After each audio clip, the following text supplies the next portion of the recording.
New Jalpaiguri থেকে প্রায় 50 kilometre দূরে সোমবার দুর্ঘটনার শিকার হয় কলকাতাগামী কাঞ্চনজঙ্ঘা এক্সপ্রেস। এদিন রাঙ্গাপানি স্টেশনে দাঁড়িয়ে থাকা ট্রেনটিকে দ্রুতগতির একটি মালবাহী ট্রেন ধাক্কা দিলে ঘটে এই ভয়াবহ দুর্ঘটনা। শুরু হয় উদ্ধার অভিযানও।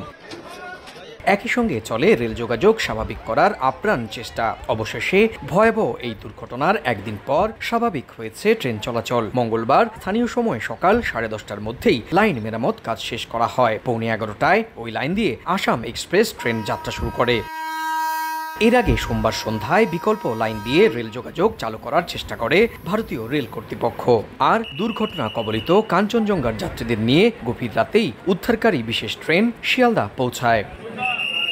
রেল দুর্ঘটনার কারণ হিসেবে মালগাড়ির লোকো পাইলটের সিগন্যাল না মানাকে দায়ী করছে দেশটির রেল বোর্ড। যদিও দুর্ঘটনায় ওই মালবাহী ট্রেনের চালক সহ 3 রেলকর্মীর মৃত্যু হয়েছে।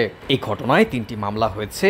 শুরু হয়েছে কেন্দ্র ও রাজ্য সরকারের আলাদা কয়েকটি তদন্ত কমিটির কাজও। নগদের কাছে সব গ্রাহকই প্রিয়, তাই তো সারা দেশে ক্যাশ আউট চার্জ সবচেয়ে কম। ভারতের রেল দুর্ঘটনা নতুন নয়। প্রতি বছর এ ধরনের দুর্ঘটনায় শত শত যাত্রীর প্রাণ ঝরে আর গঠন করা হয় তদন্ত কমিটি। যদিও কমিটির দেয়া রিপোর্ট কখনো আলোর মুখও দেখে না, আর নথিভুক্ত হওয়া মামলাগুলো শুরু হয় না কোনোদিন।